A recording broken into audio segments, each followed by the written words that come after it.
तो मनोविज्ञान से संबंधित महत्वपूर्ण तथ्य यानी कि मनोवैज्ञानिक शब्द। मनोविज्ञान में अगर मनोवैज्ञानिक शब्द हम समझ जाएं तो हमारे बहुत से ऐसे प्रश्न हैं जो बहुत ही आसानी से सॉल्व हो सकते हैं। तो वही मनोवैज्ञानिक शब्दों पर चर्चा। फर्स्ट पॉइंट, भाषा। भाषा क्या है? तो भाषा क्या है? भाषा एक अर्जित संपत्ति है, ये पैतृक संपत्ति नहीं है। ठीक है, अगर पूछा जाए कि भाषा क्या है तो भाषा एक अर्जित संपत्ति है।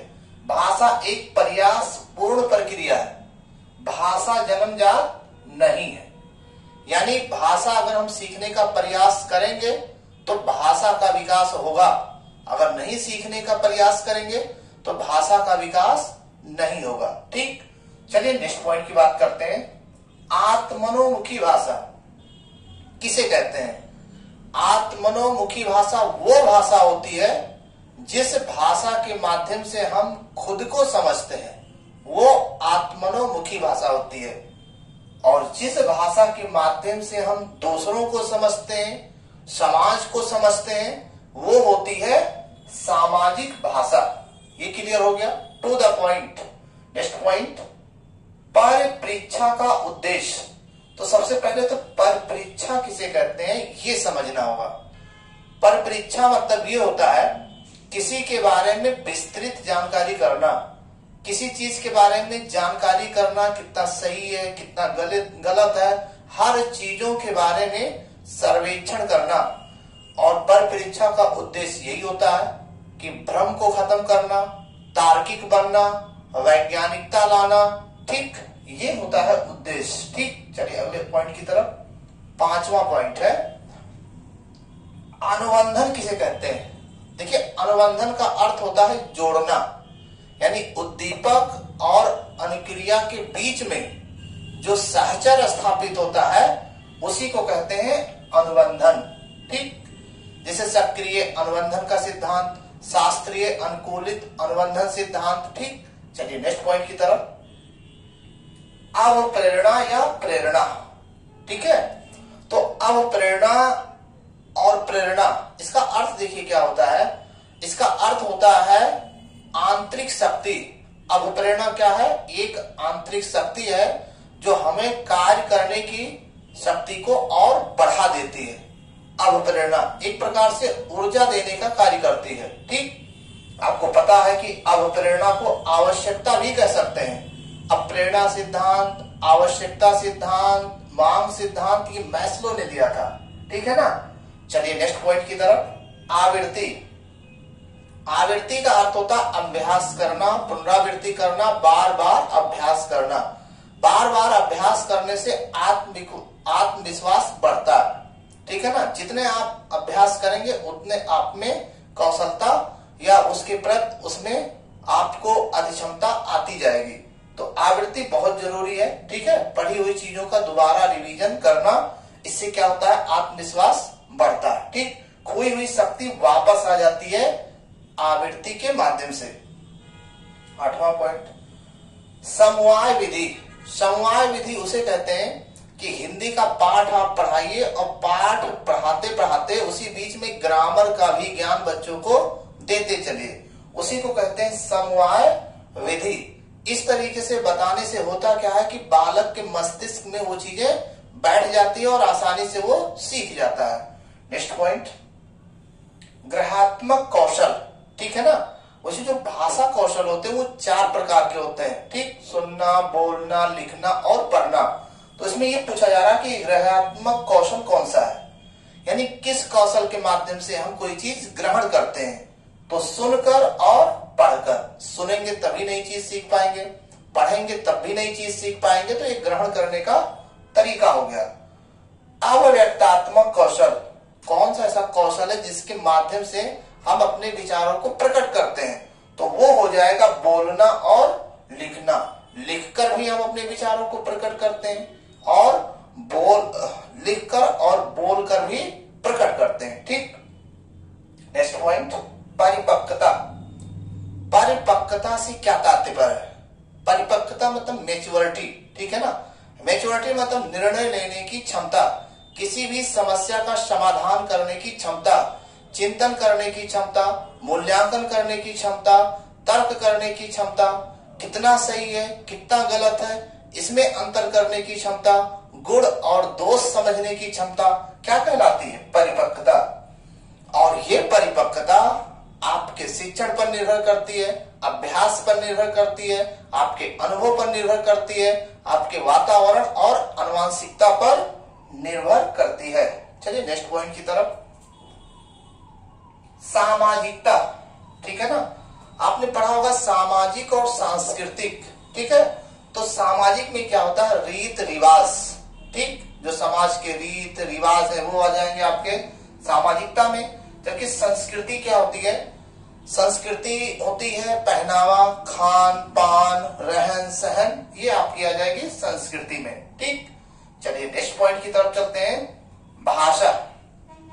भाषा एक ऐसा साधन है जिसके माध्यम से हम अपनी विचारों को भी प्रकट कर सकते हैं और दूसरों के विचारों को समझ सकते हैं। व्याकरण, ठीक है। व्याकरण क्या करता है? भाषा को शुद्ध करने में मदद करता है। भाषा को शुद्धता प्रदान करता है कौन? व्याकरण शुद्धता प्रदान करता है। व्याकरण शब्दों को जोड़ने का काम करता है, ठीक। जिस प्रकार दीवार में जो ईंट होता है, जिस प्रकार दीवार में जो सीमेंट होता है, सीमेंट ईंटों को जोड़ने का काम करता है, ठीक ऐसे जो व्याकरण है वो शब्दों को जोड़ने का काम करता है, ठीक है। ये मजबूती देता है भाषा को, व्याकरण, ठीक। ये हो गया। प्रश्न नंबर 15 देखिए क्या है? द्विभाषावाद, ठीक। द्विभाषावाद भ्रमित करता है। एक होता है बहुभाषिकता और एक होता है द्विभाषावाद। तो बहुभाषिकता तो विकास की ओर लेके जाता है, लेकिन जो द्विभाषावाद होता है ये बच्चे को भ्रमित करता है। अगर मम्मी इंग्लिश बोल रही है और पापा हिंदी बोल रहे हैं तो उसमें बच्चा होता है तो कंफ्यूज होता है वो कि इंग्लिश बोले या हिंदी बोले, ठीक है। तो उसमें भ्रमित होता है, इसलिए उस बच्चे का भाषा विकास ढंग से नहीं हो पाता, ठीक। बहुभाषिकता में क्या होता है? एक भाषा समझ करके कई भाषा को सीखना, कई भाषा बोलना, कई भाषा जानना, तो ये देश को जो है विकास की ओर ले जाता है, यानी सामाजिक दायरा बढ़ता है। बहुभाषिकता सामाजिक दायरा को बढ़ाता है, जबकि यहाँ पर द्विभाषावाद में क्या होता है? वो भाषा भ्रमित हो जाता है, उससे भाषा का विकास ढंग से नहीं हो पाता। चलिए और आगे बढ़ते हैं। अभिरुचि या रुचि। अभिरुचि और रुचि का मतलब ये हो गया पसंद या नापसंद, ठीक। इसका मतलब यही है। नेक्स्ट पॉइंट, एकांकी पाठ। एकांकी पाठ से क्या तात्पर्य है? देखिए एकांकी पाठ संवाद पर आधारित होता है, ठीक है ना। तो एकांकी पाठ किस पर आधारित होता है? संवाद पर आधारित होता है। राम तुम कल स्कूल चलोगे? तो राम कहता है कल मैं स्कूल नहीं जाऊंगा। फिर श्याम कहता है कि कल 15 अगस्त है, तुम्हें नहीं पता है? तो उसने कहा मुझे नहीं पता था, तो हम भी चलेंगे। तो संवाद पर जो आधारित होता है उसको बोलते हैं एकांकी पाठ, ठीक है ना। जैसे कहानी कोई हो गया, कोई नाटक है, तो उसमें संवाद यानी एकांकी पाठ के अंतर्गत वो आएगा, जिसमें बातचीत अपनाई जाती है जिन पाठों में, उसी को कहते हैं एकांकी पाठ। चलिए नेक्स्ट पॉइंट की तरफ। भाषा विकास। भाषा का विकास कितनी तरीके से होता है?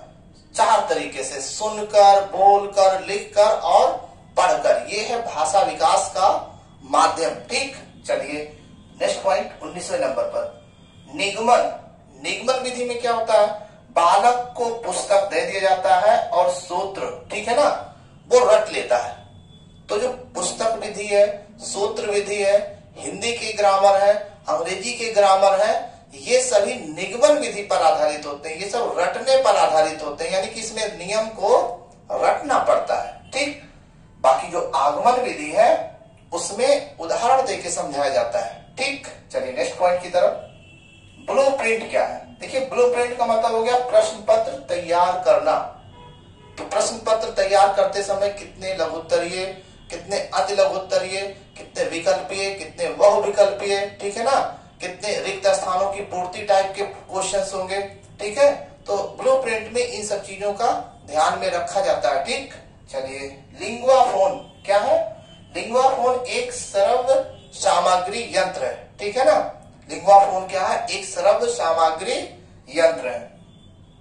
मनोविज्ञान से संबंधित और भी महत्वपूर्ण चीजों को पढ़ने के लिए टू द पॉइंट हमने इस शिक्षा मनोविज्ञान में नोट किया है, और कई किताबों को जो है पढ़ने के बाद, अध्ययन करने के बाद मैंने अपनी राइटिंग में हैंड रिटन नोट्स है ये, तो केवल महत्वपूर्ण चीजों को हमने दिया है। अगर चीजें इसमें से नहीं समझ में आती अच्छे से, केवल एग्जामिनेशन ओरिएंटेड पॉइंट है, तो इनको आप विस्तृत जानकारी के लिए यहाँ से भी आप जानकारी कर सकते हैं। ये व्हाट्सएप नंबर दिया है, यहाँ पे मैसेज करके जानकारी कर सकते हैं। इसके अलावा ये हिंदी की भी चीजें हैं, ऐसे जो सीटेट, टेट, सुपर टेट और जो चीजें देना है, जिनमें भी आना है अदर कंपटीशन में भी, तो वो हिंदी के बारे में वर्णमाला से लेकर के छंद तक सारी चीजें to the point handwritten में दिया गया है। और किसी भी जानकारी के लिए आप ये व्हाट्सएप नंबर दिया है, तो यहाँ से जानकारी आप कर लीजिएगा, ठीक है। केवल मैसेज करना है आपको, ठीक। चलिए नेक्स्ट पॉइंट 23 फ्लैश कार्ड क्या होता है? देखिए, जो फ्लैश कार्ड में होता है वो चित्र को जोड़ना, ठीक, यानी कोई चित्र होता है उसको कटिंग करके दी जाती है, उसको सही रूप में लाना होता है, उसको बोलते हैं फ्लैश कार्ड। ये श्रव्य दृश्य सामग्री है, ठीक। इसके अलावा फ्लैनेल बोर्ड, ठीक। फ्लैनेल बोर्ड में होता क्या है कि कोई चित्र होता है और उस चित्र के उसी चित्र को लिखना होता है। जैसे गांधी जी का चित्र लगाइए और उनके बारे में 10 पॉइंट लिखिए, वो हो गया फ्लैनेल बोर्ड में, ठीक। चलिए, भाषा संसर्ग विधि क्या होता है? देखिए, भाषा संसर्ग विधि में होता क्या है, ऐसी कृतियां बालक को पढ़ाई जाती हैं जिसमें भाषा का अधिकार हो, यानी जिसमें शुद्ध भाषा का प्रयोग किया गया हो, जो भाषा पर पूरी तरीके से पकड़ बना के रखती है शुद्ध तरीके से, उसमें संसर्ग विधि में उसका प्रयोग किया जाता है, ठीक। चलिए 26 पर समवाय विधि, एक बार फिर से वही चीजें आ गया। हिंदी का पाठ पढ़ाते समय उसके साथ साथ व्याकरण भी पढ़ाना, ये समवाय विधि के अंतर्गत आता है, ठीक है। चलिए नेक्स्ट पॉइंट की बात करें, संप्रेषण। संप्रेषण में एक दूसरे से बातचीत करना, कम्युनिकेशन करना, यही है संप्रेषण। बहुभाषिकता यानी एक से अधिक भाषाओं का ज्ञान, ठीक है ना। क्या देश को विकास की ओर ले जाता है या विनाश की ओर ले जाता है, या फिर देश के लिए फायदा है या बहुभाषिकता या नहीं फायदा है? तो देखिए, जो बहुभाषिकता है वो देश को विकास की ओर ले जाता है, ठीक है। जब एक से अधिक भाषाएं, जैसे हम हिंदी जानते हैं, हिंदी के साथ इंग्लिश भी जाने, और भी तमाम भाषाएं हैं, जितने हम जानते जाएंगे उतने हमारा सामाजिक दायरा बढ़ेगा और लोग उतना ही हमसे जुड़ेंगे। तो बहुभाषिकता देश को जो है विकास की ओर अग्रसर करता है, ठीक। चलिए नेक्स्ट पॉइंट, विश्लेषण में क्या होता है? विस्तृत कर देना। संश्लेषण में क्या होता है? उसका निष्कर्ष निकालना। ये काम क्लियर हो गया। नेक्स्ट पॉइंट, सस्वर वाचन। सस्वर वाचन में उच्चारण करके पढ़ना और शब्द के अर्थ को समझना भी होता है। श्रुत लेख में क्या होता है? सुनकर लिखना। नेक्स्ट पॉइंट, स्वरोच्चारण विधि में क्या होता है? स्वरोच्चारण में जो 12 खाड़ी होते हैं, का, की, कु, है ना, इस टाइप के जो होते हैं वो शास्वर उच्चारण में विधि में आ जाएगा। इसमें ये बताया गया किसी भी व्यंजन को बिना स्वर के सहायता से उच्चारण नहीं किया जा सकता। चलिए नेक्स्ट पॉइंट की, आदर्शवाद। आदर्शवाद नहीं, आदर्श वाचन, ठीक है ना। आदर्श वाचन किसे कहते हैं? देखिए, जब अध्यापक क्लास में शिक्षण कार्य करता है तो वो आदर्श वाचन प्रस्तुत करता है।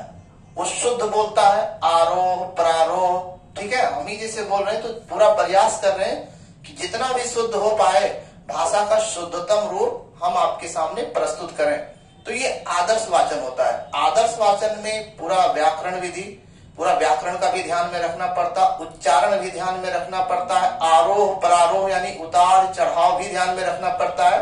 यानी जितना शुद्ध भाषा का रूप हो सकता है वो आदर्श वाचन में आता है, ठीक है। इसके अलावा मौन वाचन। मौन वाचन में क्या होता है कि मन के अंदर चिंतन करना। तो इसमें ये सवाल बनता है कि जैसे मौन वाचन होता है, एक वाचन होता है, तो वाचन करते हैं तो हम ज्यादा शब्द मौन वाचन की अपेक्षा नहीं बोल पाते, लेकिन जब मौन वाचन करते हैं तो चिंतन करते हैं तो ज्यादा शब्दों का उच्चारण कर ले जाते हैं, जबकि बोल करके उतने शब्दों का उच्चारण हम नहीं कर सकते।